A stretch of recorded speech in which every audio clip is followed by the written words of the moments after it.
to TGI McScratchies, where it's constantly New Year's Eve. Here we go again. 3, 2, 1.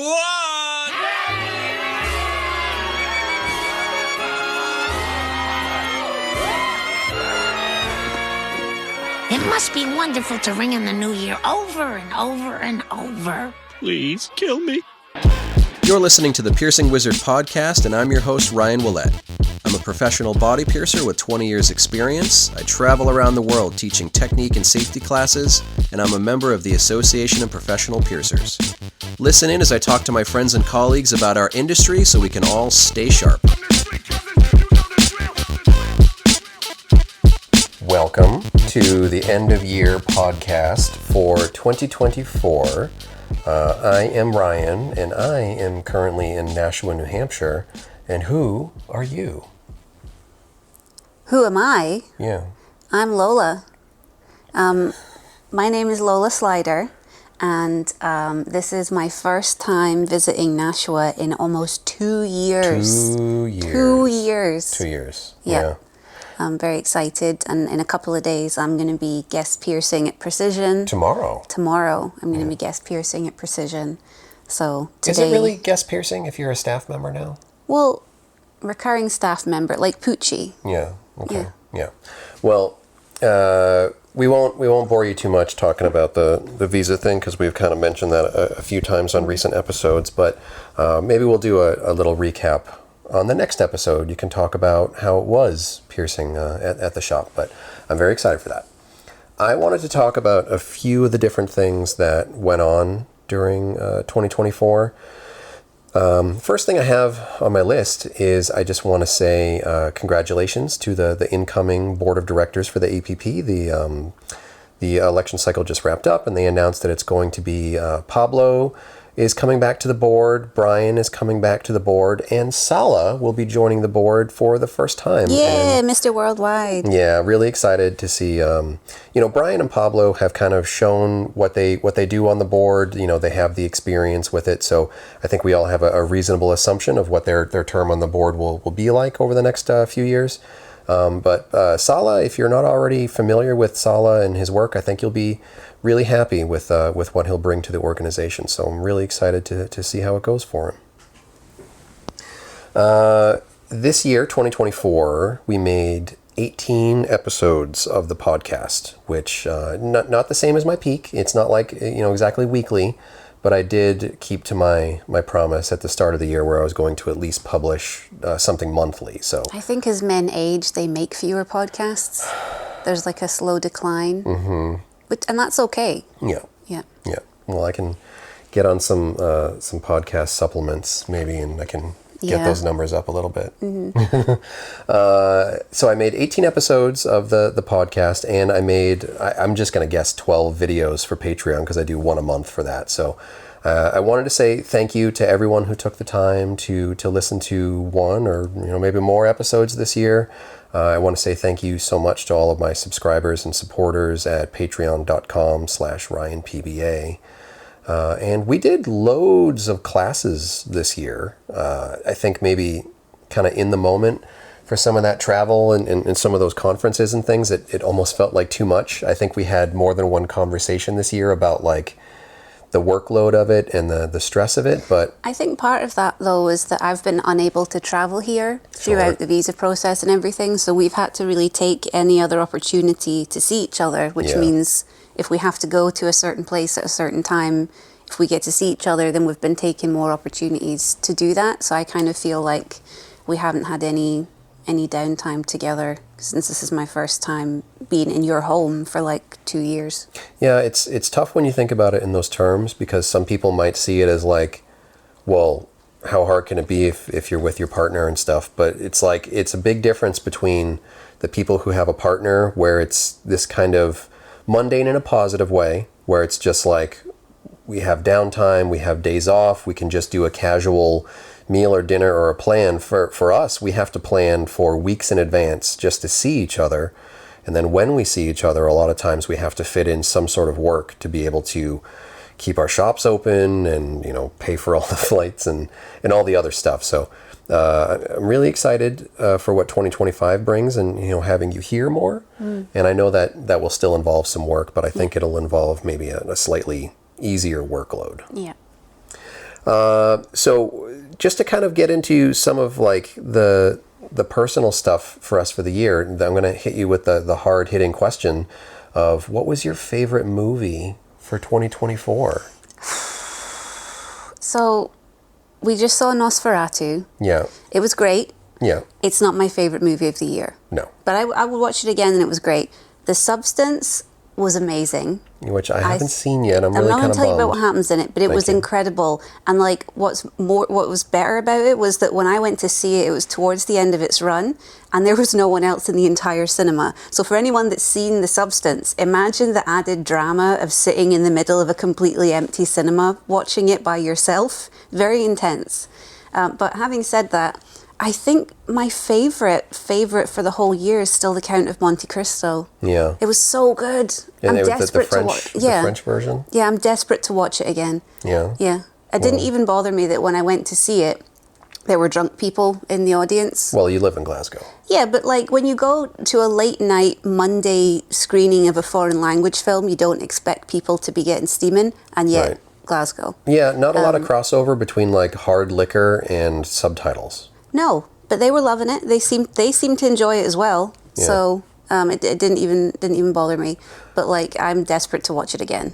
I can't even really say as far as new movies. Like I think that in preparation for this podcast, I actually looked at all the cinema movies that I went to this year versus last year. Yeah. And I went to like twice as many in 2023 that I did in 2024. What does that sound? Oh, garbage truck. I just didn't have the time to go to the cinema much this year. So I'd say like by default, the best movie I saw in the cinema was probably Deadpool versus Wolverine. I like but that's that. because I hardly saw anything in the cinema. So yes, for like nerd, like fan, what's that word? Fan service? For nerd fan service, it was incredible. But, it's not going to win an Academy Award. So I don't know. Maybe I'll see some more stuff. I would like to take you to the cinema here more often. Find you some snacks you like. Before we get into the bulk of the episode, which will be kind of Q&A submitted by you, the listener, thank you. I also just wanted to say a big thank you to the staff of Precision Body Arts. Evan and Lily and our new team member Silas and our new team member Lola. Yee. Obviously couldn't do this without you, but wouldn't want to do this without you. I'm kind of at a point 24 years into owning the studio with the kind of changes we've had, the kind of loss we've had, people just deciding that it's time to leave and then people passing away and things like that. It's a weird relationship I have with my business at this point.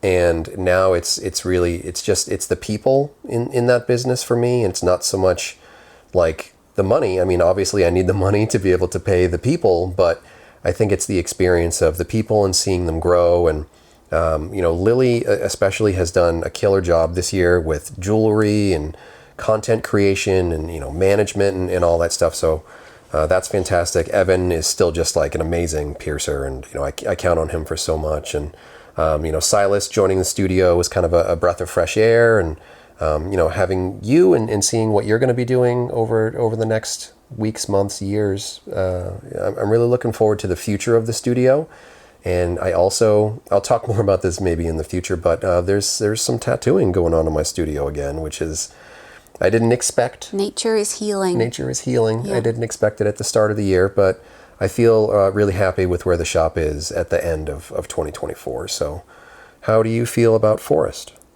I don't even like to think about the past year because it's just been like the end of last year was not good and the start of this year wasn't much better, and then it's gradually kind of gone from strength to strength, and I kind of feel like very proud of it, but I don't like thinking about it because I feel like when I think about it, I'm like on this ledge looking down, and you get this sense of like you know when you get this sense of how close you come to failure, but you don't fail? It's a great feeling, but you're also like, don't look down.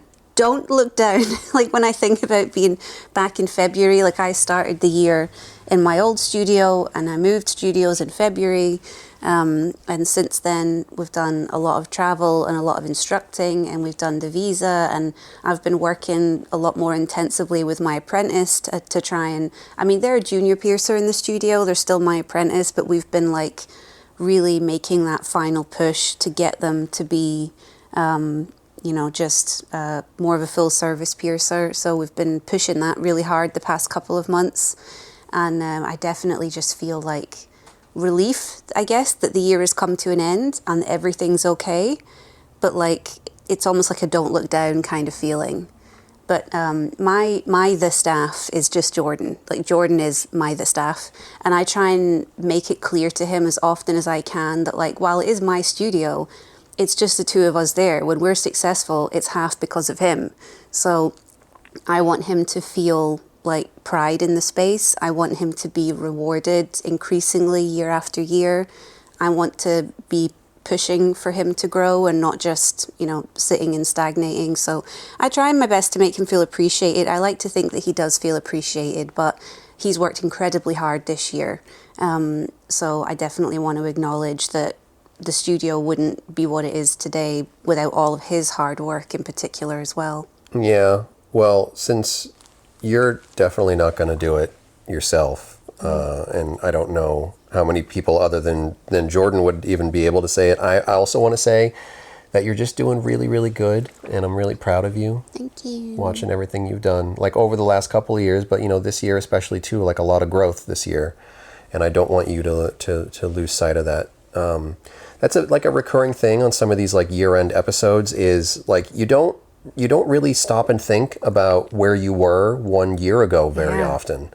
And like for myself, for you, especially for the people listening, like, yes, I'm sure bad things have happened, but you have to also remember that good things have happened, and you have to try to focus on those things and try to bring those things with you into the following year. Try to maybe be a source for some good things for other people going forward, and you know, what you can do for your families, your friends, your communities, you know, your job and career also too. But I think like a trend that I see with a lot of body piercers, especially people earlier in their career, is they're fixated so much on their career and kind of being judged and compared to other piercers that it removes a lot of the joy and a lot of the sense of progression for them, because they're saying, people beat themselves up and they say like, yes, I've done this much, but look at these other people who have done so much more.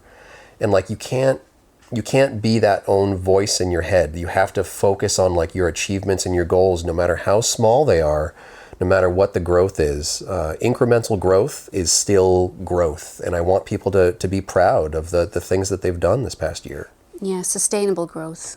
Sustainable growth, yeah, because like if you compare yourself to all these other people, like as an example, and I've told him about it before too, like Jeff Saunders, very good friend of mine. But when I try to compare my successes to like Jeff and his successes, and other piercers too, like friends of mine, colleagues of mine, I get this really impending sense of like imposter syndrome, because like I look at, you know, Jeff opened a new studio this year and he's doing all these amazing things, and I look at it as just like, oh man, I could never have I could never do this, I could never do, and it's like, but then I have to stop and pull back and be like, you know, there are probably people out there who are like, well, I don't do what Ryan does or whatever. And it's like, you know, there are probably people out there that Jeff looks at and he's like, oh, I can never do what they do. And you can't focus on that cycle. You have to focus on your own successes and your own growth and be proud of them. Was that part okay, or was that too corny? No, it's not corny. Do you want to do the intro for the next segment? So for this episode, we put out a submission form for listeners to submit questions to us. Some are short form, some are a bit longer, some are just a little bit silly. But we put together a cross-section of those questions that we could answer in the time that we have. And we're going to answer some of those questions for you today. Yeah, and I also want to keep in mind, for anybody who submitted a question that we're not going to get to on this episode, some of the questions deserve a lot more time than like a quick Q&A kind of style. We got some great ideas for longer form episodes for the next year. So we're going to probably get through the bulk of those submissions. So if you asked a question or you gave a suggestion and it's not included on this episode, keep listening because it's most likely going to be the center focal point of a future episode. Do you want to read the first question? Or do you want me to read it? Sure. Is it This one here. What do you consider an important or necessary component that goes into creating a good body piercing presentation or seminar? I thought this was a really good question. This is a really good question. Yeah. Before I get too lost in the sauce, I want to point a spotlight at the APP's website. I know that sometimes I bring it around to APP so much, but it's because it's such a good resource. They have all this online education. A lot of APP members have used the APP's Bloodborne Pathogen class, the online class, as their continuing education to renew membership. When you go to the APP's online education website, there's also a whole presentation on this subject. You can go on the website and you can watch a whole presentation giving a lot of super helpful advice on making a presentation, writing a class, writing a seminar. But why don't you start on it? Like, what are some of the factors for you that goes into a good piercing class? Oh, I'll let you know when I do one. Like, I have a pretty chaotic method for class writing. You're aware of this. Like, you and I write classes very differently to each other. And I think that's completely normal because a class is an extension of your creativity and your knowledge on the subject that you're teaching. And those things vary a lot from person to person. And like with all things in my work, I try and think of it as an extension of myself. Like it's your class. And I think that it should look like your class. So that doesn't mean that all of it has to, be green or whatever. But what it means is that it's something that you're very comfortable with. And you're going to be most comfortable teaching something that looks like you created it, that isn't necessarily a cold, sterile PowerPoint. Like if I look at something like that, I'm going to get lost in it. I'm not going to know where it begins and ends. It doesn't have a structure that makes sense to me. So I think looking at it as a creative process makes it a lot more fun and engaging instead of just being about getting the information down. But you also want to look at it critically after kind of making the creative impact that you're wanting to make in terms of simple things. Is this legible? Does the terminology that I'm using, does that scan for everybody? Am I using 30 words when 10 words would do? That sort of thing. Every single time I've instructed a class, the following time I've done the class, I've re-edited it. So a lot of the classes that I do now that I wrote a few years ago, they've been edited and edited and edited, and now they're a state that I'm so happy with because I went through those revisions and looked back at it and went, most people don't use that word. That's a slang word. Or why is there a paragraph here? No one's going to have time to read that paragraph while this slide is being displayed. So try and look at it through the eyes of other people. And I think probably the most important piece of advice I could give is think about the stuff that you hate in presentations. So like before I ever instructed a class, I went to classes, I saw classes, and there were things about them where I was like, oh, I wouldn't have done that. Or not to be critical of other people, but you have thoughts and you think, I would have said this, or I would have done that differently. So think about those things as well. Like if you were someone that was watching this, how would you like it to look? What would make the most sense to you? So I think looking at it for me more as a creative process is how I kind of manage it. How do you feel you're different in how you produce classes? Well, there are two ways that I want to approach this answer. Number one is like the public speaker part of it, and then the other side is like the technical part of like making a presentation, something akin to a PowerPoint. The creative side of it, there have been times where I've just been having my conversations with you and I've compared things to like the technical side of wrestling, like promotion and scheduling and all that stuff. It's the same way that they would book like a long storyline. You write the finish first, and then you write all the things that lead up to the finish. So if it's like, as an example, a tongue piercing class, which I've done previous iterations of, I rewrote a version for some conferences in late 2024. And the way I approach all my classes is like, what are the maybe 3 to 5 top like bullet points, top things that I would want people to take away as information. Like there are some things that might seem really obvious to piercers, but then there might be some things that like you pick up over a long career, or it's like a tip or trick that you learned off of somebody that's been really beneficial. So I like to think of what are the really important things. For a tongue piercing, it would be like aftercare, jewelry size, anatomical concerns, a couple of things like that. So you think of like the most important information, and then you write some information that kind of leads up to that. Okay, anatomy is important. Why is anatomy important? What is the anatomy? What's important about that anatomy? What do you want to avoid? What do you want to pay attention to during evaluation? Same with marking, same with jewelry. Like you want to give people like the parts of the logic, so that when they get to the end of it, they can carry that logic with them. So if there are slight differences in the formula for them, different anatomical variations and different whatevers, they'll be able to have the logic to figure stuff out on their own. I don't like to just have a class where I'm showing off for like an hour and making it like, look how I do this. I like my classes to be more like, this is why I do it this way. And then explain all those things so that people have the logic to like figure out their way of doing it, and then maybe teach somebody later. The other side of it, the technical side of it, just like Lola said, you don't want to have the same looking slideshow as 100 other people. So I know a lot of people use Google Slides. I know a lot of people use PowerPoint. I know a lot of people use, do you know what the Apple version is? I forget what it's called. Oh, Keynote? Keynote, yeah.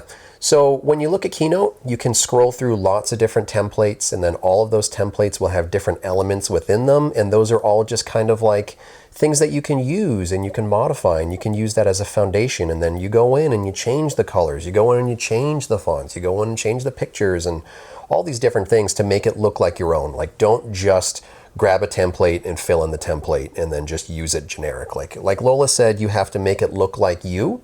And that's going to include like the information, the content, but that's also going to include the presentation. You want it to look like your class and not a class that just anybody could pluck off of the internet and teach themselves.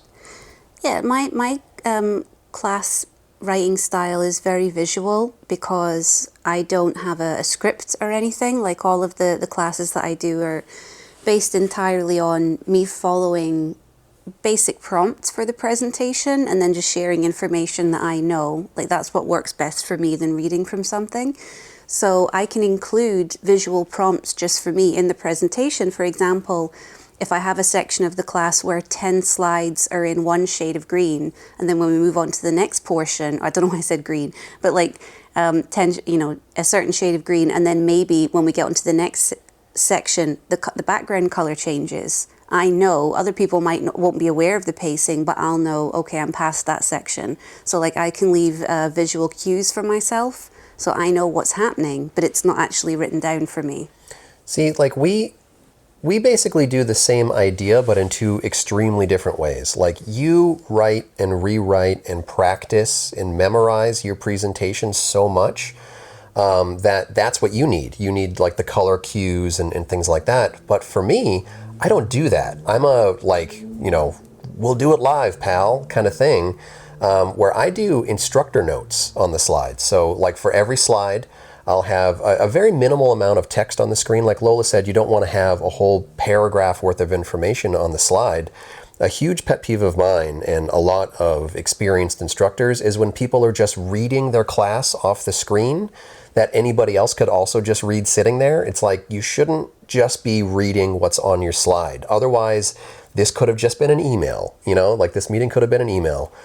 What I like to do is have maybe a picture or some video or something, some sort of visual representation of the concept, maybe a few words, maybe a few sentences at max, but then like I can have instructor notes on that slide where only I see it. And it reminds me, you want to talk about this and why, or you want to hold back this information because that's what's going to be on the next slide.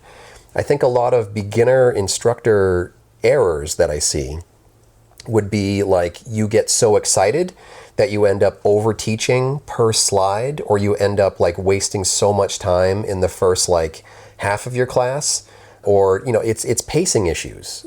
You over teach the content on one slide because you forget that it's going to be on the next one. Then you get to the next one and you're like, yeah, that's what I just talked about, and then you just continue on. So you can practice it like Lola does. You can wing it like I do. You can have whatever reference material you want. But like the main theme of both of those versions of it is know your class backwards and forwards. Like know what you want to say before you say it. Like you shouldn't be figuring out what point you're trying to make like in the class. So the next question is, so we're going to go kind of back and forth. Like a question about something topical related to piercing, and then silly-ish questions. So first silly question is, the world is ending. What snacks do you bring to the end of world party? What are you going to bring? Salt and vinegar discos. Salt and vinegar discos. And maybe Diet Coke. Just tastes like you're just eating acid. It's so good though. They burn so good. Yeah. They're my favorite. They're all like, I love that. So discos, for people that don't know, are a crisp, what you would call chips. They're a UK crisp, and they're all like round. They're like flat and round, and the salt and vinegar ones are like, like alien blood from the movie Alien that burned the hole in the ship. It's basically like, if you licked a 9-volt battery and then ate a potato chip. With salt on it. Yeah. For me, end of the world party, I don't know. I think I would just bring seltzer. I would bring carbonated water because nobody ever has plain carbonated water at parties. Imagine it's the end of the world and no one has fizzy water. Yeah, it's always just like soda pop or beer or something like that. And it's like, I want water, but I don't want your just like generic bottled water. I want my posh fizzy water. Mm-hmm. So next piercing question is favorite piercing to do. Do you have an answer for that one? Because I have an answer for it and it's easy. So I have a feeling what your answer is going to be. I don't have a favorite piercing to do. I have favorite piercings that I've done where you get like a huge amount of satisfaction from the way that something sits or rests or fills the space.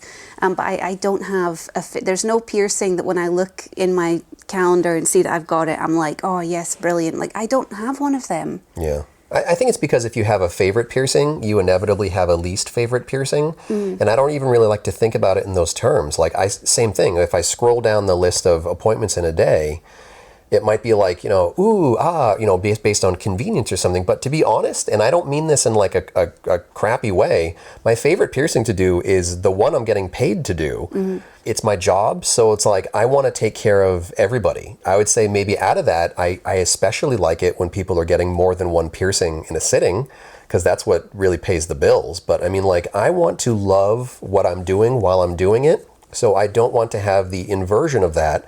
I don't want to have piercings that I'm going and doing on a daily basis and be like, oh, stupid thing, I'm so sick of these. And it's like, why? Like, people are choosing to frequent my business to help me pay my bills.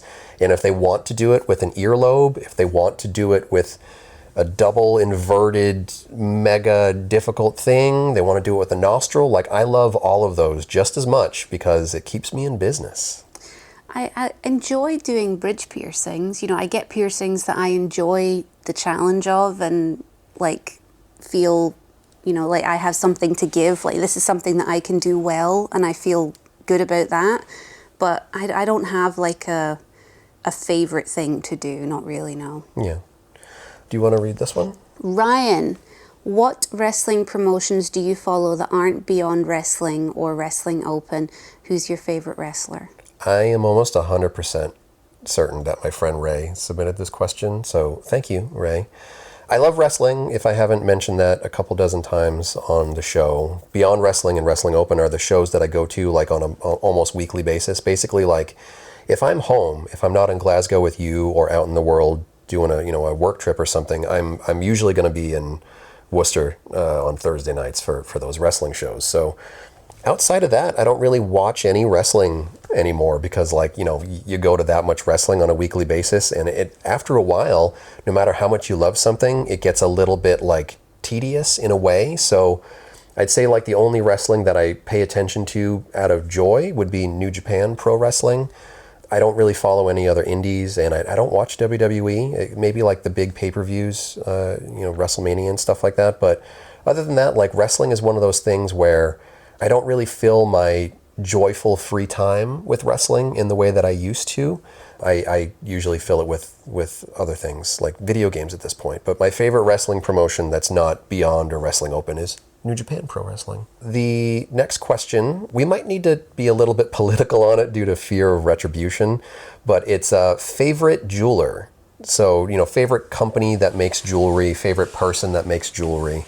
There have been years in the past where I wouldn't have touched this question with a 10-foot pole, because like sometimes you say like, well, I really like this company, and then another company you use is just like, well, why isn't it me? And they get upset. So what do you think that you would want to say for your favorite jeweler? Well, I'm going to say Kiwi. Because I have never bought Kiwi. Like, I've tried. I love the stuff. I've never, I've contacted him in the past, and I know that he's very busy and has a huge workload, and like rightly so, and hasn't been able to produce quite as much lately. I know he's shared a little bit about his like physical health and that sort of thing. But I feel confident saying it because like I don't actually buy Kiwi. I don't stock Kiwi currently, but I love his stuff. I just think that when I see it, it makes me smile, and I really like that. It looks like joy. It looks like treasure. It looks like treasure, and it looks like someone's happiness has taken a physical form. Yeah. He's not cranking out stuff that's just like the super commercial. I mean, like it's stuff that people would want and people desire it, and that's one of the reasons why I haven't stocked it either, is because it's really tough to get sometimes. Yeah. But it's also really creative, and it looks perfect every time. Like I have seen jewelry from every other company out there, the best to like the less than best. And I've seen all of them put out things, maybe even on their social media, where you look at it and you're like, that doesn't look perfect. Like the polish or something looks off with the gem setting or something or whatever. But everything I've ever seen from Kiwi, is flawless. Yeah, so I think that we feel safe saying that, because I don't think anyone could disagree with that as a statement. But I mean, what's interesting about this question is is it your favorite jeweler or your favorite jeweler to sell products from? Yeah. Because for me, those are very different things. Like there are styles and pieces that I love that just don't sell where I am. So I'm limited in what I can purchase wholesale from those companies, and at a certain point, it is foolish to keep filling your cabinets with stuff that does not move and doesn't sell. So you have to make smart choices for your business, but also include pieces that you're passionate about to show that diversity to your clients, to show that those things are available too, to showcase it on your body, to wear it. So I like trying to find that balance. I do try and create a selection of pieces in my studio of things that, yes, I know I can absolutely sell this, but I'm going to talk up this company and I'm going to talk up that company as well. Yeah. So I really enjoy doing that. Charlie from Sacred Symbols, I've told him before to his face, like, to me, your jewelry looks like it was made by someone that loves jewelry, which is another thing that I really like about it. Yeah. Lots of kind of smaller companies are putting out some of the most fun creative stuff just now. I know that we were... Because it's passion project for them. Yeah. I think when you've been around for a long time, it's just like the studio problem. After a while, it turns into this just like, okay, what will make money for the business? Yeah. And then it turns into a business and not like a passion project. So I like a lot of the jewelers that fall into that passion project category. But I also do want to give a solid shout out to Terry Leroy, because every time I've worked with Terry Leroy, we've done collaborations on the past, and I've helped with some jewelry designs and jewelry redesigns from the piercer perspective. It's always awesome talking to Terry and working with Terry. Yeah, and I think like something that I've seen, not naming any names, I'm not even sure, well no, I can't remember who posted it, but I saw someone make a post recently that was, I'm not sure if it was meant to be like a little bit spicy or what it was that was going on, saying that like going forward, piercers need to support the companies that support them. And I think that that's something that's getting more and more relevant for studios, to be paying attention to businesses that are investing in their success just as much as they're investing back. And I think that that differs from person to person because we all have different relationships with the companies that we order from. So there are companies that you order from where you're a huge client that I never order from, and then huge, and then vice versa. There are companies that I buy from that you don't. So, I think it's just kind of like investing in the companies that you want to see succeed, and hopefully companies that want to support you as well. I mean, it would be a little bit inappropriate, I think, of me not to mention that I've been connected to Juniper since it launched 5 years ago. And that's a company that has been incredibly supportive of me in a really real way. It's not, not just in like a hyperbole, like, oh yeah, they're great. Like they've actively taken an interest in supporting me and helping me when I was getting Forest up and running for the first time and with the move. So again, JMO, from the woman that owns Juniper, she's been a fantastic support as well.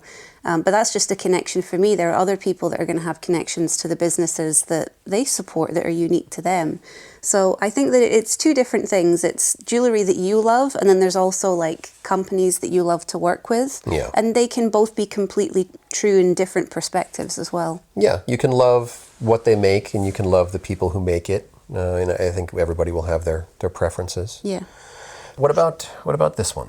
Dream piercing client. Yeah. So we call them the patron saints of piercing in my studio, and because we were just talking about this at work a week or so ago, kind of like best experiences from the year type thing. And I don't want to name names because I don't want to be favoritist or whatever, but off the top of my head, like there are 3 clients who are like the backbone of my business, where you're like, I think it was Jordan that said, if they move, we got to move the studio to where they're moving to. And I think that I want to be clear about this, it's not just about the money. Yeah. Obviously, it's great when you have a client that invests in your business and that supports your business in a financial way. But it's not just the money, it's the energy that they bring to the space. It's when you see their name, you just think, oh, thank God, it's X person, this is going to be great. Yeah. And it's just a sense of relief that they fill you with, where you're like, oh, this is going to be a great experience. And given that it's really our job to be providing the great experience for clients day in, day out, it's so great when you get that feeling. And the client probably doesn't even know that they're that person for you. But it's like they walk in and you're like, oh, we can just have a chat. This is great, Yeah. So I definitely have a couple of those clients. They just fill you with ease. They always want to do, like something that's enjoyable. And I think the big difference maker for me is that they like getting pierced. Like they like it. It's not an uphill, sometimes it's a little bit of an uphill push to get people to where they need to be. That's part of the job.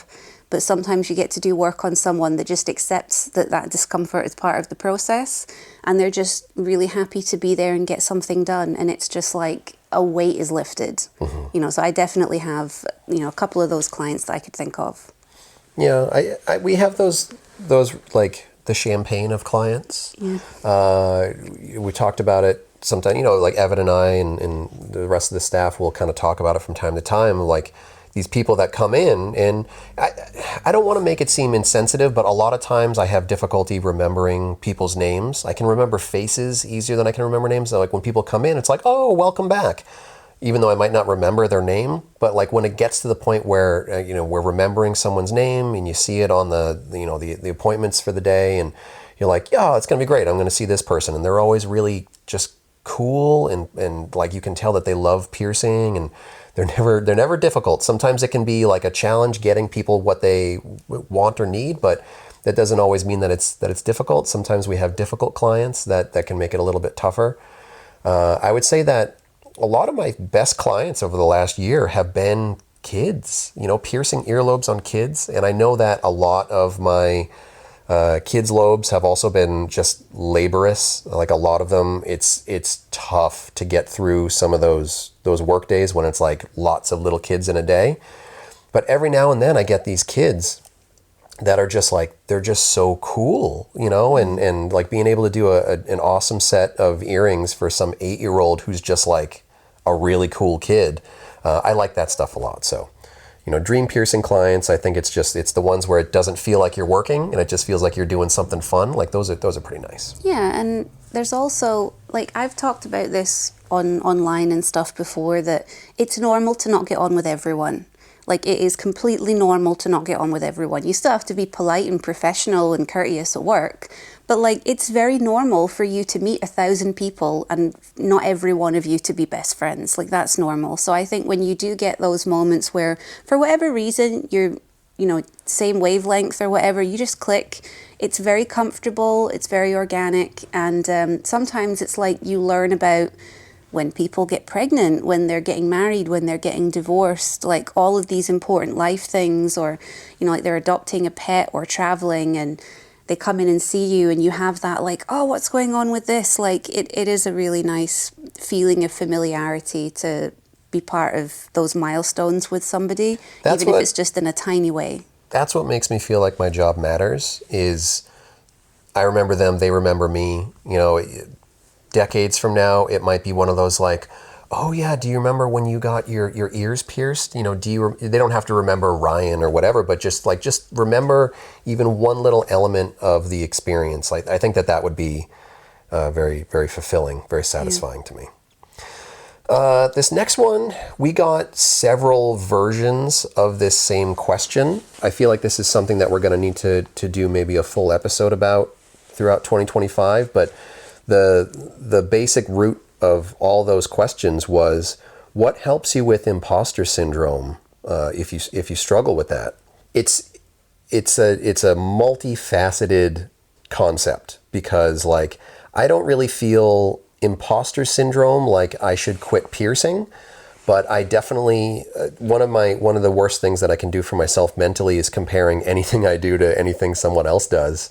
And no matter how good I can do something, there's going to be somebody out there who can probably do it a little bit better. Not to say that like my version of doing it good isn't a really good quality thing, but it can be all sorts of stuff. Running my business can be a big source of imposter syndrome for me.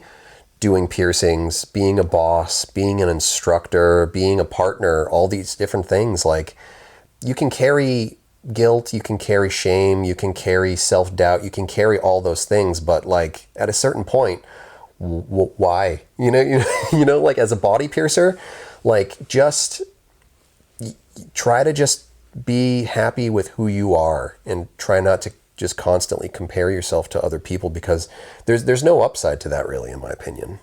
Well, I think that imposter syndrome, it manifests in different ways for different people, right? So it depends what you mean when you say imposter syndrome and how it impacts your work. I mean, there is the element of comparing yourself to other people, which is something that in the past I've been very candid about not doing. Like, I follow very few piercers that I know that are near me.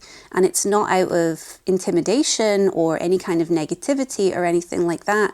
I just try not to have in the forefront of my mind what are other people up to. Like snooping. Like, snooping's never been good for me. It only makes you question your own decision making, which it shouldn't do, because your situation is different from everyone else's. So I try and stay very focused on my business and what's working for my business. I also think there's an element with imposter syndrome of people being confronted with the inconsistency of piercing work, maybe for the first time in their career, in terms of there are people that have been piercing for just a couple of years now and they're maybe experiencing their first recession, something like that. That definitely plays havoc with people's sense of value and sense of self, that they're not working as much, that they're not making as much money. It's easy to look inward and think, well, what am I doing to make this happen? And they're maybe not emotionally prepared for riding out those quiet times at work. I think that's a big part of it. I've been self-employed for 15 years now, and I've had more than my fair share of quiet periods. And it does take quite a big one to make me nervous now. Like, I must say, this past year, it's kind of been okay. Like, for me, it's all about just taking advantage of those periods to do essential work and maintenance, and just try and look at it as a blessing that I have this time right now, and just stay as positive about it as I can. So I think that's another element. But I think the big fish with imposter syndrome is still botching a piercing. and having something not turn out how you wanted. And that really fucking sucks. But something that I said, I think on my Instagram lately is it imposter syndrome, or is it just that you care? Because you should care. And you should feel bad when something that you were in charge of doesn't go the way that it was meant to go, or the way that you wanted it to go. And it's, you might want to put a label on that guilt and on that shame, but it's very natural for you to feel that way when you care about your work. I think the key is to not take it too far, and that's another thing that people struggle with, is knowing when to put it down. That's something that I'm not very good at. When I feel bad about something, I can feel bad about it for weeks, and it's like every day when I wake up, it's the first thing I think about, every single day for weeks. And the closest that I've been able to come to managing that is to try and not hide from those feelings, but like confront them and let them wash over you and feel the bad feeling. Like feel the negativity, feel the guilt, feel the shame, and it'll exhaust itself and wear off. Whereas when you keep running from it and hiding from it, I think that it makes it hang around a little bit longer sometimes. Sometimes I just need to feel a bit shit, and then slowly it actually starts to go away. Yeah, but it can also be a moment to learn. Yeah. So if it is something about like, well, something went bad with this piercing, it doesn't mean that you should quit piercing. No. Is it something that you can fix? Is it something you can work on? Is it something you can practice? Is it a hard lesson that you learned of like, well, I shouldn't be trying to bust out some random trick that I've never practiced or, really, really thought out. I think sometimes when people do that thing where they compare, sometimes I worry, like as an instructor, as a content creator, hey, if people try this, are they going to feel comfortable with it? Is it going to benefit them trying it? Or is this just like a random one-off thing that maybe it's not something I should have in a class or in a video? So imposter syndrome can sometimes be good. Like Lola said, it shows that you care. And sometimes imposter syndrome can be because some piercers are still very gatekeepy. If you are in experiencing something like that, gatekeeping, realize that it's just one fish in the ocean. Just find another piercer to talk to. Just find another piercer space to put yourself in. If it's forum culture, if it's negative TikToks, if it's whatever that's making you feel that way, maybe just don't give it that much energy, give it that much attention. Maybe put your energy somewhere else that's a little bit more productive, like practice or focusing what you can do to strengthen yourself rather than letting someone else try to tear you down. This next one is kind of a silly question. Do you want to hit this one? If you could go back in time or see the future, which would you choose? I have had this, not exactly the golden age syndrome, but I've always been really fascinated by 1970s New York. I wouldn't mind going to 1970s New York and living there for a few years because it would be some really interesting wrestling.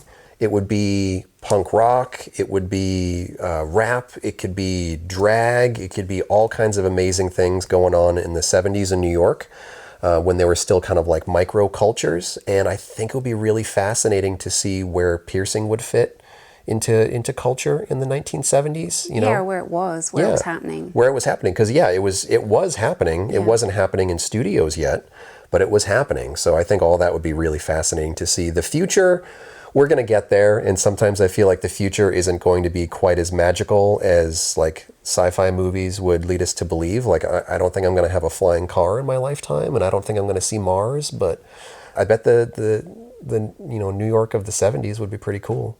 I kind of feel like this is one of those questions that only makes sense if your human rights were the same now as they were in the 70s. Right. Like a lot of demographics of people are going to be like, you know what? Actually, I'm not sure that I'm wanting to do that. Yeah. So quick privilege check. I could go anywhere in time and they'd be like, hey, how you doing? Come on, have a seat. But I feel like if I traveled into the future, I would just end up somewhere like ordering a coffee. Nothing terribly interesting would be happening. It would just be, you would have to see something pretty amazing in the future for it to make any difference, you know? Yeah. Like, what are you going to do with that information? So yeah, I'm pretty happy being in the present. Yeah. Yeah. Yeah, that's Living the same in the thing. now. Like, I don't dwell on the past, really, like, beyond, like, depression.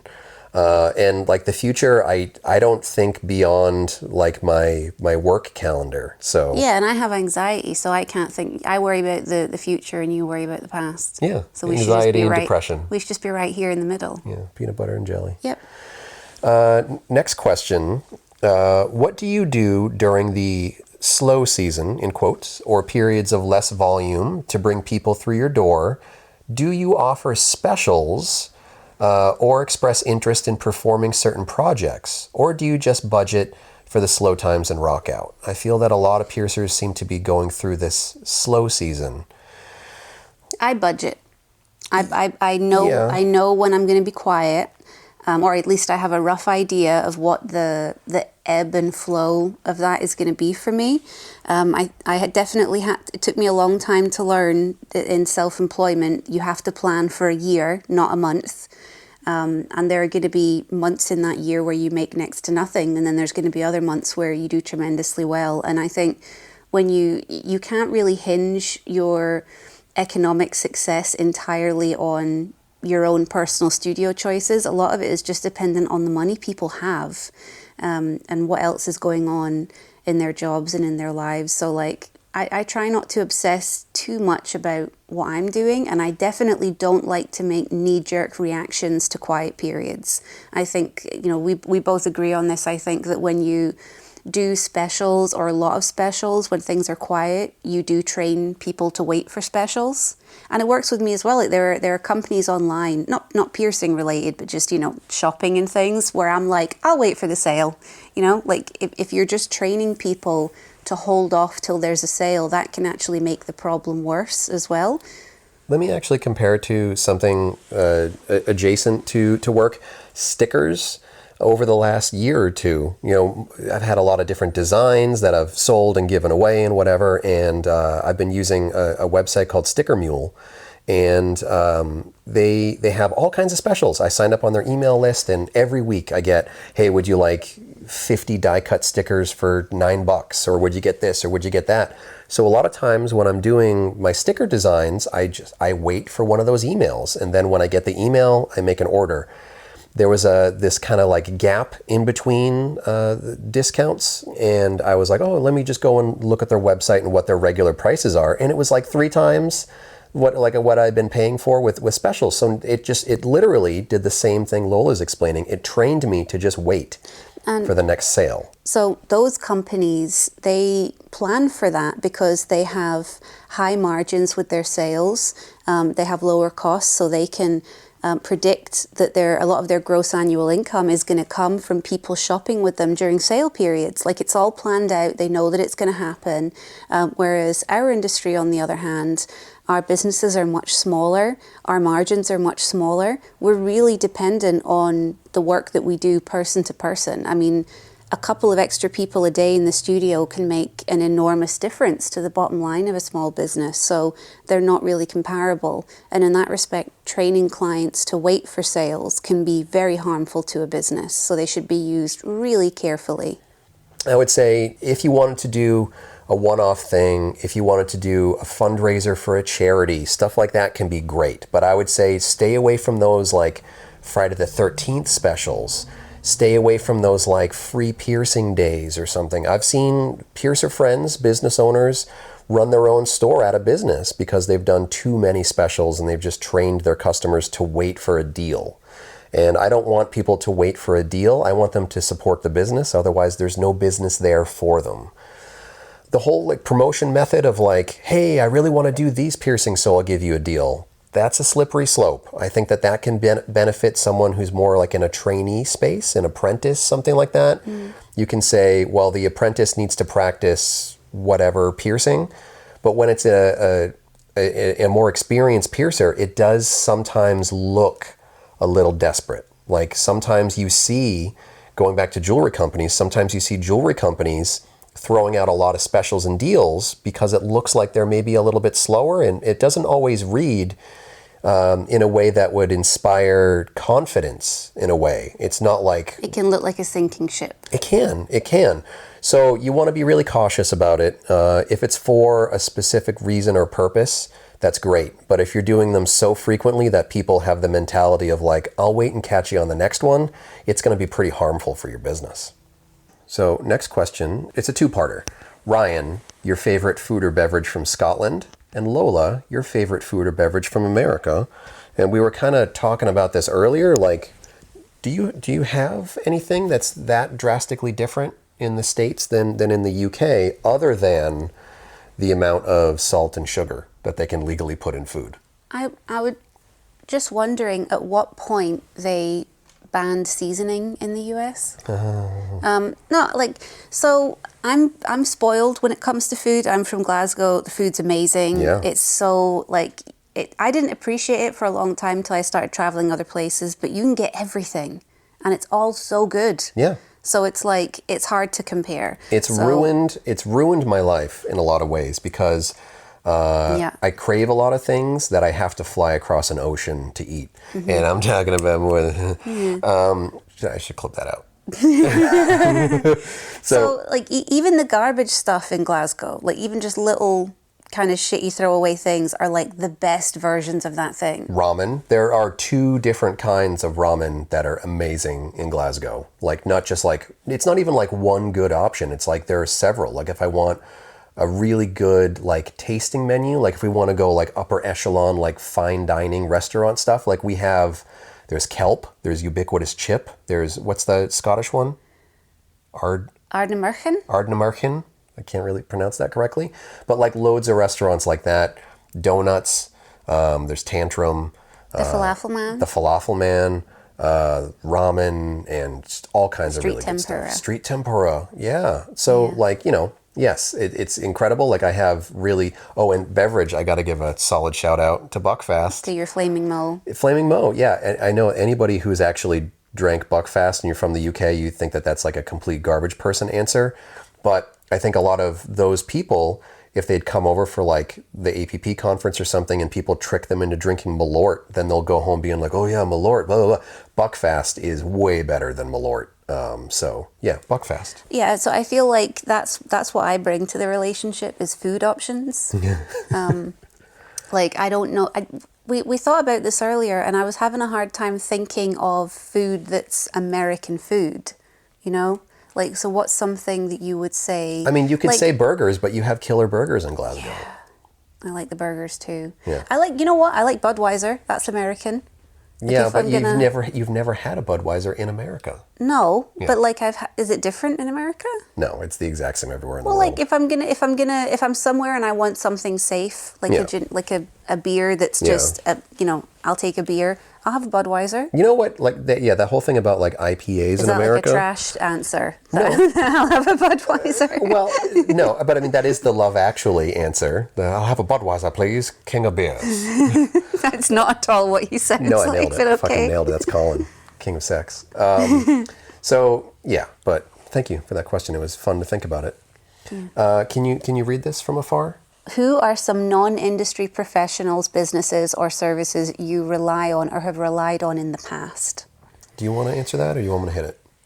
My accountant, John, my little old man, my wee granddad. He calls me his adopted granddaughter. He's been my accountant since I became self-employed, and I know that not everyone will have close relationship with the working professionals attached to their business, but it's not an exaggeration to say that John has been an intricate part of like the worst periods of my life because he's my accountant. Yeah. So everything, like when I went through my divorce and having to move out and all of this stuff, like it was him that had to help me, because when you're self-employed, I don't know, I imagine it's probably the same here, you're given like no benefit of the doubt for like renting property or having anything in your name. People look at you like you're living criminally or something because you're self-employed. So you have to get an accountant to basically write you a letter of support, like a chartered accountant, to say, I'm this person's accountant and I'm telling you they're being honest and they can afford this. Like that's what I've had to do almost every time I've needed to move or get any kind of support for myself. So he has been like essential in keeping me housed for the past 15 years. I think in the States it's more like credit check type stuff, but I would also kind of want to say something similar as like the people that I have really relied on would be the hired professionals. So my accountant, same thing. I've had the same accountant since I opened my business. So, going on 24, 25 years, same accountant. Lawyers, a lot of lawyers have helped. Like this year, especially with all like the visa work, like we could not. I would like to think in like the ego way, like, oh yeah, we could have done it without a lawyer, but no, we could not have. So lawyers, accountants, things like that. People to consult on business. Like I don't need people to consult with me on piercing because that's why I have conferences and colleagues, things like that. But I don't know the legalities and like the money side of it. Like anything that I know, I've learned through professionals.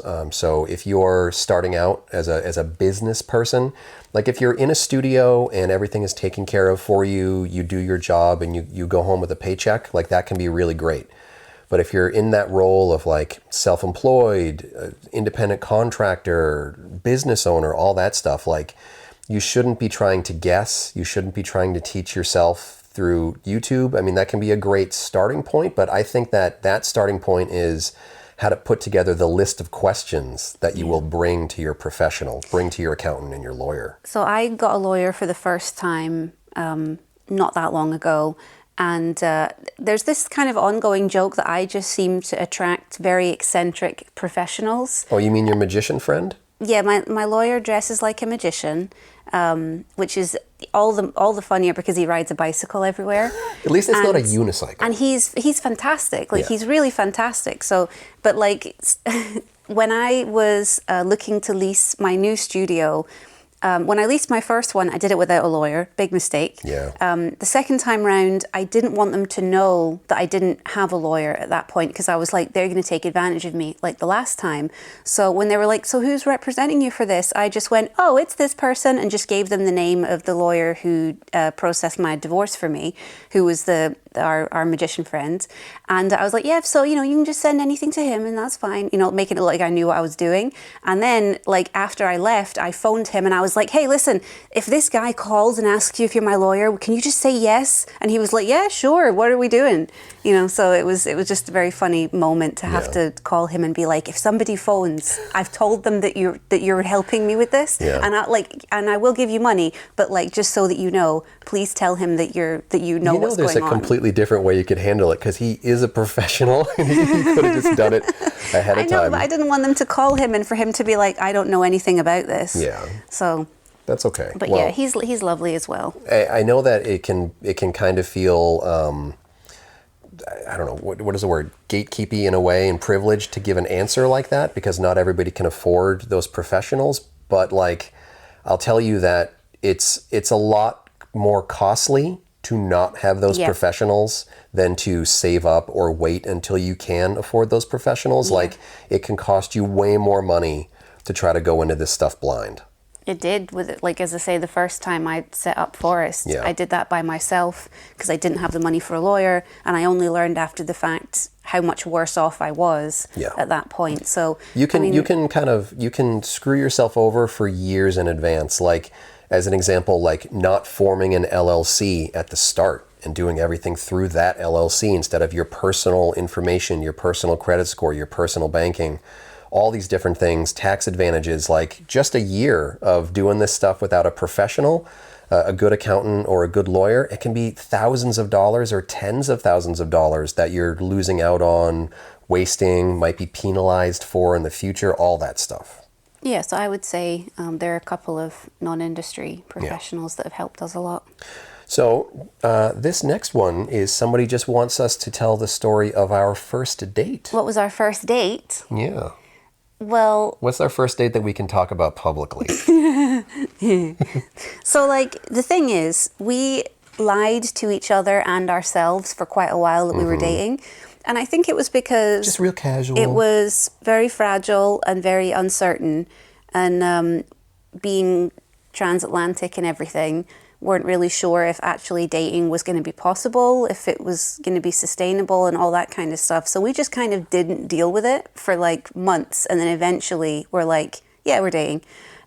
So I think the first time that we ever went like out on something that couldn't be considered anything but a date was you came out to see me in Glasgow, and I considered it like a pivotal kind of change in our relationship, because it was the first time that you had just been coming to see me and there was nothing else going on.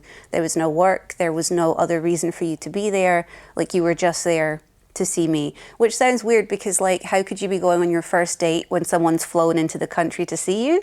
But like I would say that would be like the first, you know, I'm only here to see you kind of moment. And we went to the Botanic Gardens. I took you to the Botanic Gardens.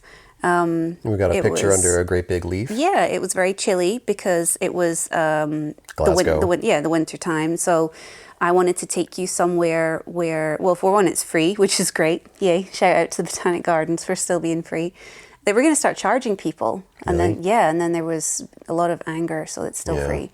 But like, when you go into the glass houses, it's very warm. So I was like, this will be nice because we can go for a nice walk in the park and it'll be very cold. And then we can go into the glass houses where it's warm and there's fish and can see all the big plants and stuff. Yeah. So yeah, I would say that was like the first thing in my memory that I would consider like a 100% date. Yeah. Yeah. Yeah. For me, it was like a very gradual thing to the point where you just kind of wake up one day. It's like that first time where you call somebody your partner, boyfriend, girlfriend, whatever, like word terminology you use. Like the first day you wake up thinking like, oh, this is my girlfriend. Yeah, like you didn't even call me your girlfriend at that point. Yeah. Like we weren't using that terminology at that point. That's how it was, how like up in the air everything was. So like that's how I think it was a kind of first date sort of thing. Oh. Yeah.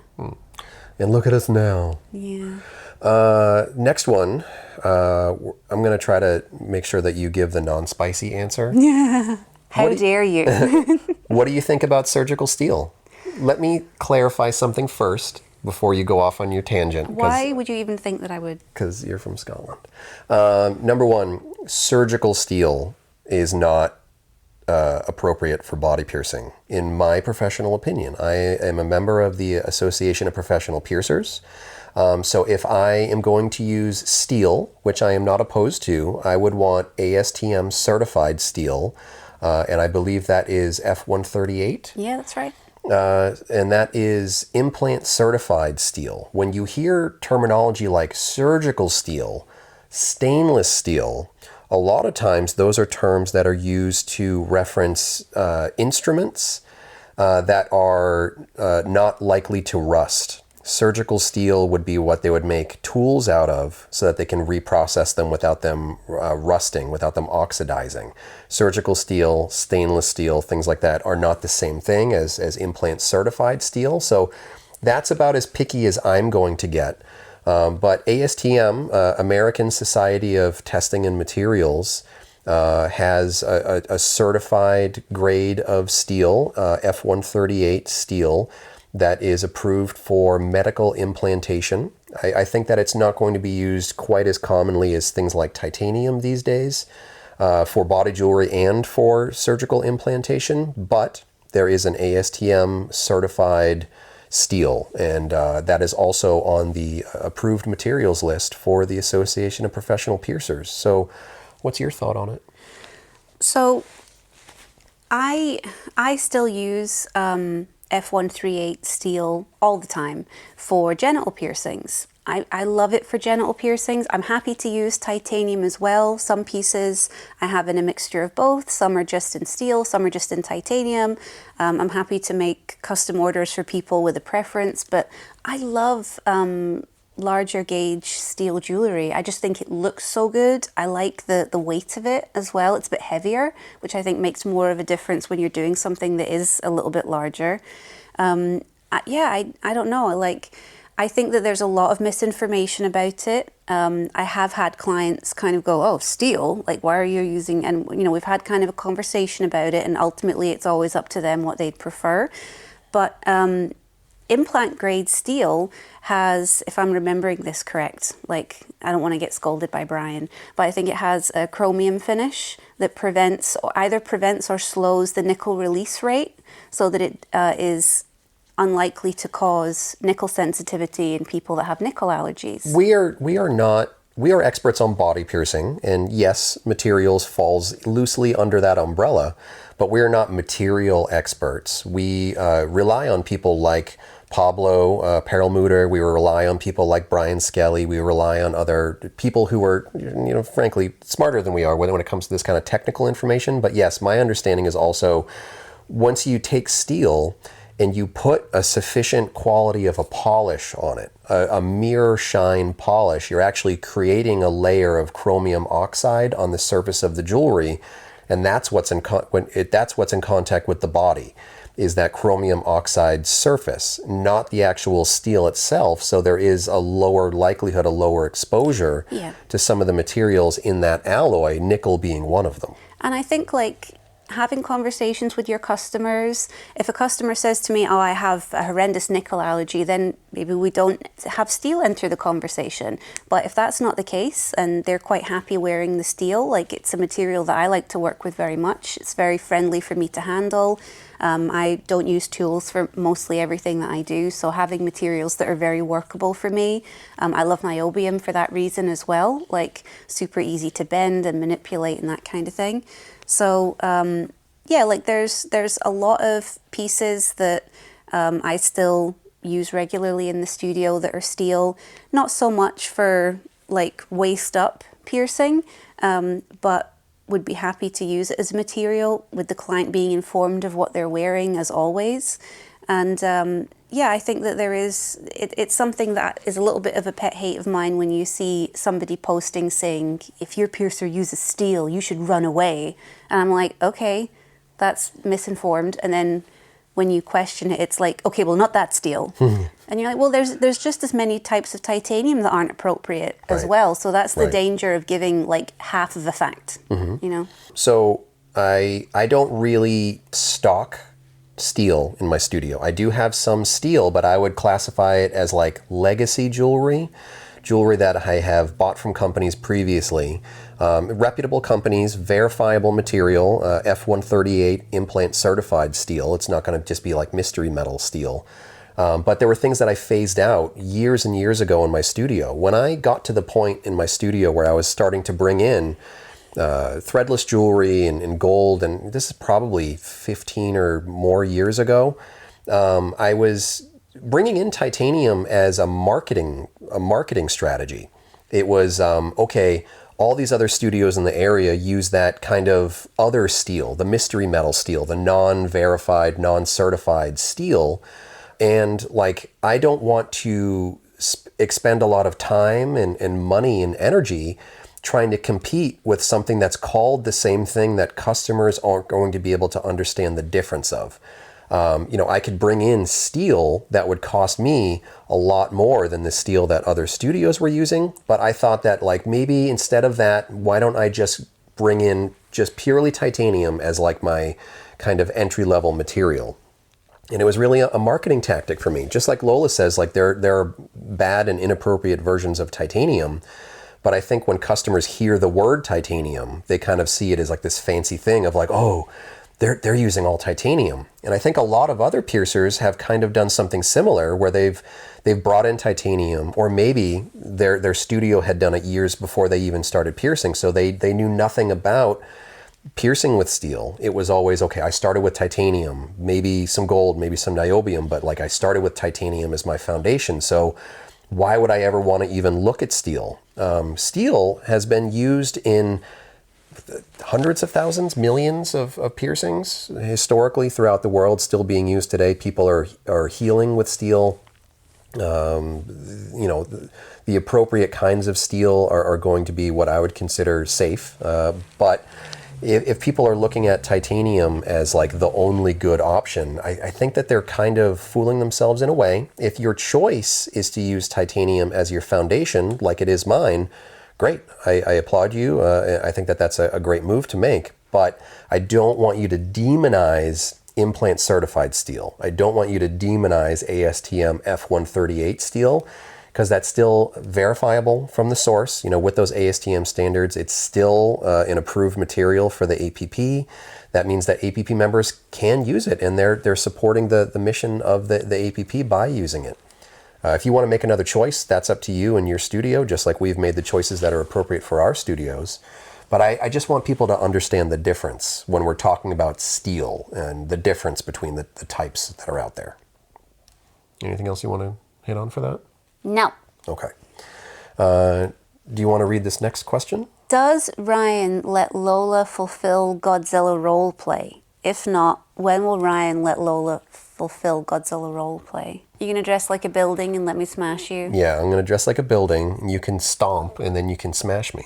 Or I can dress up like Mothra and you can kiss me on the forehead. Yeah. Yeah. Yeah, I'll do that. Okay. Okay. I would let Lola do any role play she wants. Take that answer however you prefer. Next question. Please settle this.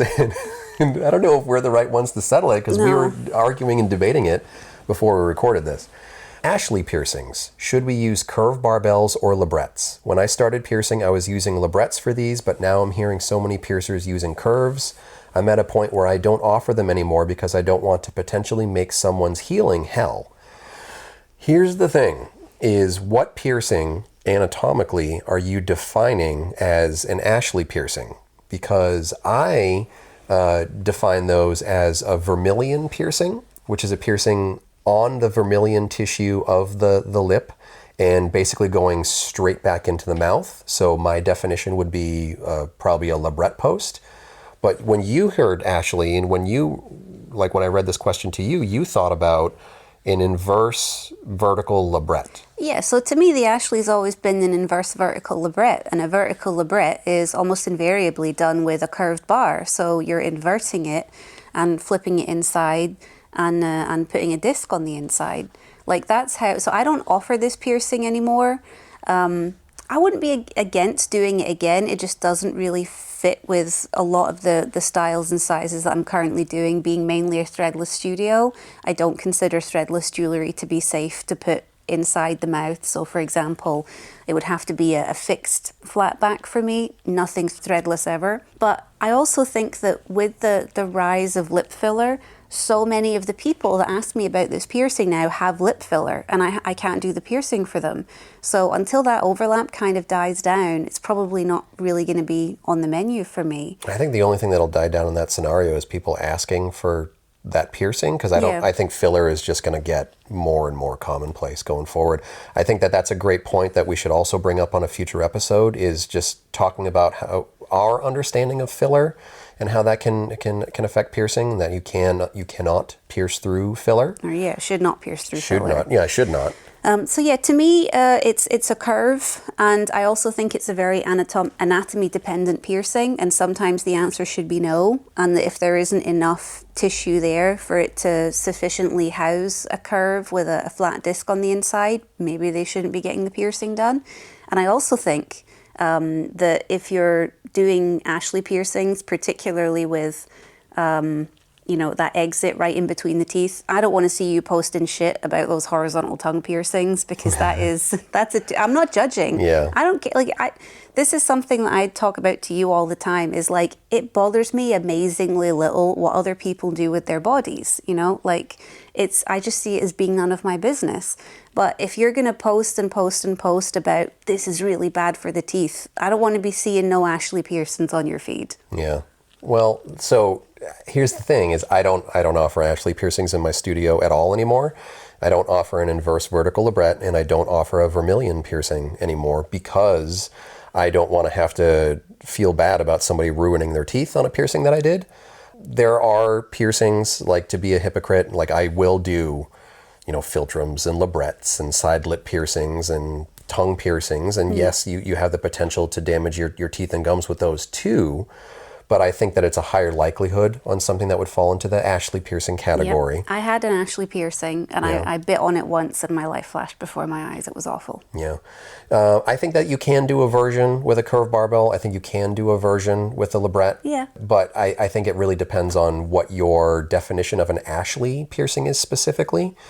An inverse vertical labret, I would imagine that I could perform it, but I can't imagine performing one and having both end pieces sit so perfectly flush that neither would be a snagging or catching concern Right, for but me. that's the thing for me is like if the answer's no, then don't do it. Yeah. And then if the answer's yes, do it. So it's just like any other piercing. Is it going to work on a technical level, on a livable level? And if the answer's no, then the answer's no. Like, I think sometimes there is that desire to, oh, but I really want to do it. And now I'm like, I want to do it if it works and if it's going to be livable, and that's it.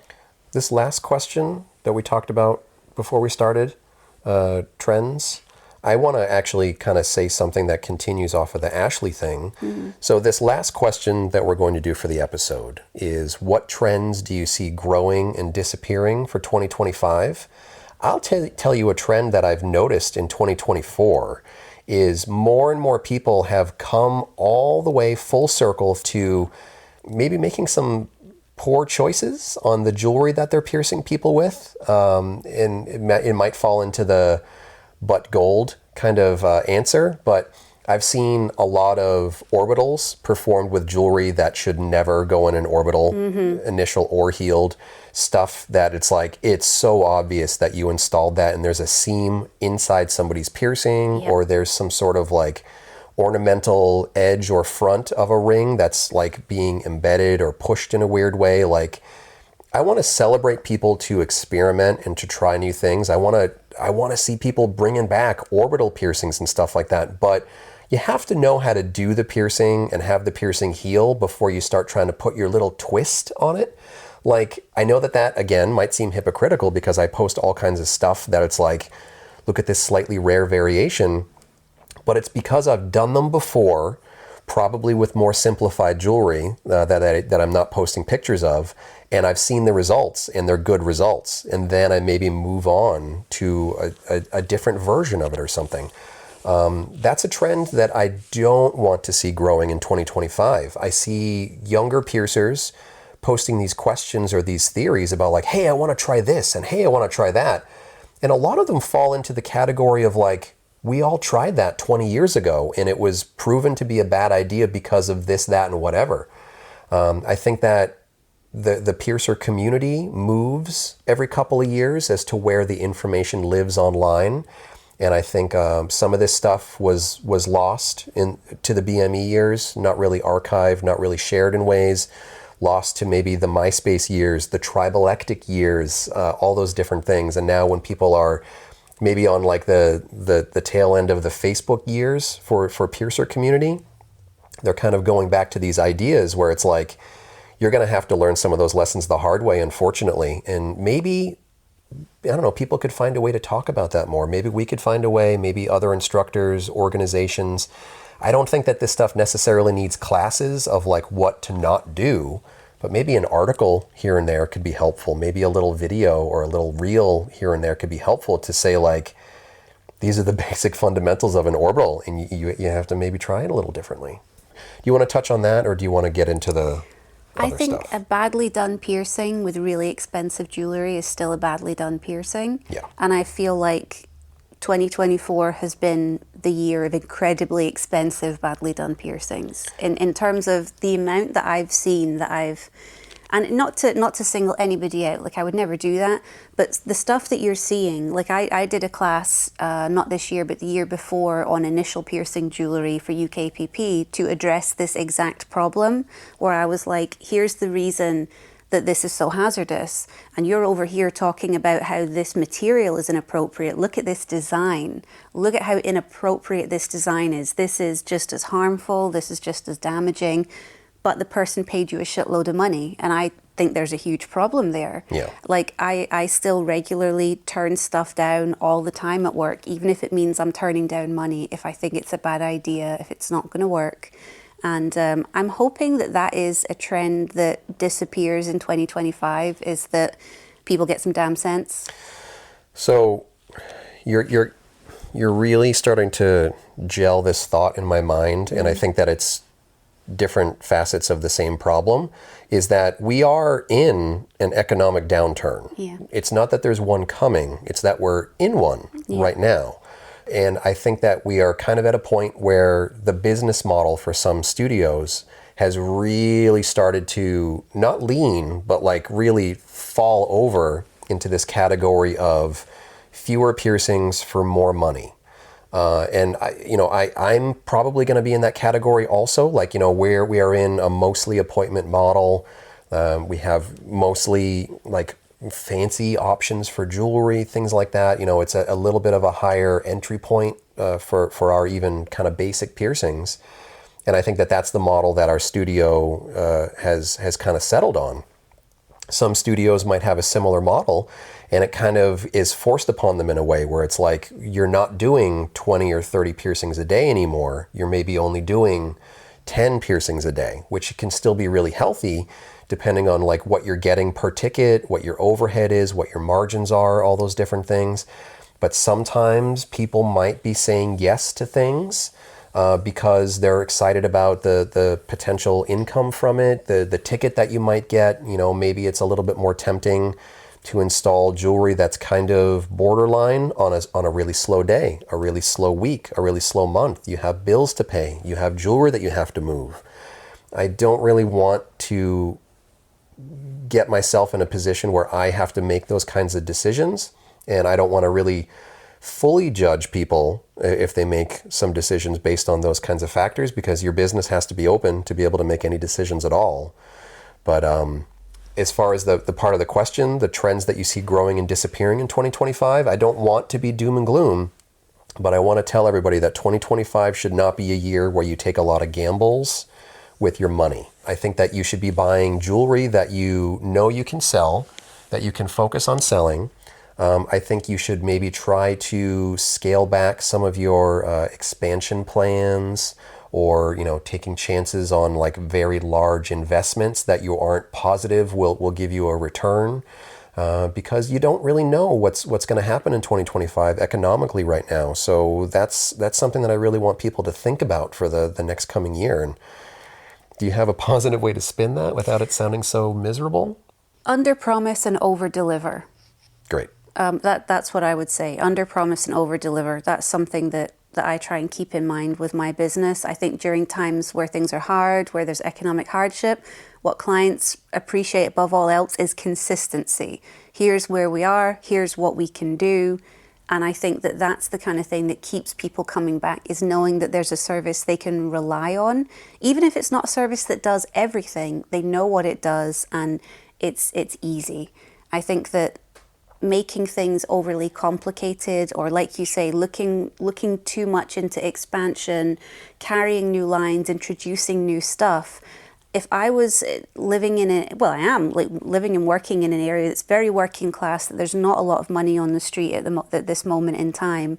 If a studio was like, we're doing this thing and that thing and this thing, I might feel a little bit like, oh, maybe that's not for me right now. So like I wouldn't say to anybody to not like follow their instincts and make the right decisions for their business, but focus on being consistent. And instead of over-promising and under-delivering, you want to under-promise and over-deliver, and people always leave happy. Yeah, that's a great way to look at it. My opinion is that a strong business is made by repeat customers. So like if you're doing things that are very short-sighted, you don't want to potentially take advantage of someone with a big sale that's not going to heal well, because then they will not be a return client. So I would rather have those modest sales and have people coming back and have them keeping smiling faces, because that's how my business has been around for 24 years at this point. So, like Lola said, believe in yourself and what your studio is capable of, but also just have realistic goals set for 2025. And especially if you're in that managerial studio owner role, like take care of your people, and the business has to be there to do it. So I guess that would be kind of the place to wrap it up. I want to say thank you again for everyone who's listened to a podcast or watched a video or come to a class, or even, just said hi to us. So what else would you want to say about this year? Merry Christmas! Merry Christmas, everybody. Yeah. Lola is going to start work as a American piercer tomorrow. Yeah. It should be a pretty interesting time, and we'll update you on all that stuff. Any questions that we haven't gotten to, like, we're going to use that for upcoming content. So please stay tuned. I'm not exactly sure when we're going to get back into it for podcasting, but I'm going to try to stick to my publish something at least monthly kind of plan again for podcasts, so it shouldn't be too long for you. Thank you again for all your support at patreon.com/RyanPBA. I have tons of new videos that I'm already planning for 2025. I have lots of plans for live seminars, private classes, different conferences, a lot of different educational things out there. So you can check up on all that stuff at ryanpba.com or follow Body Art Education by Ryan Willett on Facebook. And what else? What else? Yeah. I think that's plenty. Okay. Yeah. Well, thank you for being my lovely co-host for this year and many more to come. No escape. Thanks for having me. You're welcome. Thank you for listening to me. You're welcome. I meant to them, not to you. Well, they're probably you have welcome to listen also. to me. I know I do. Yeah. All right. Thanks for listening, everybody. Bye. Bye. For more information about the show, visit piercingwizardpodcast.com or like Piercing Wizard Podcast on Facebook. For more info about your host, visit precisionbodyarts.com or search Ryan PBA on Facebook, Instagram, and Tumblr. If you enjoy the show, you can subscribe on iTunes, Apple Podcast, and Google Play. Music by Benny B. Blanco. Show copyright 2017, Precision Body Arts LLC, all rights reserved.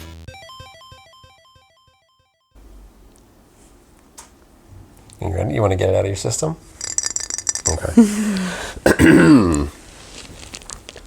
Slurp. Where's this rustling sound coming from? I don't know.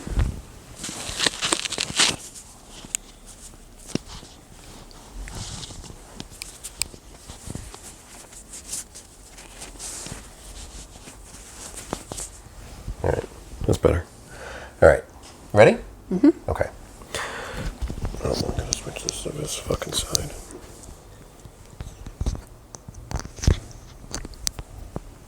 God damn it. I'm a diva. Take your time. All right. Welcome to the end of year podcast for 2024.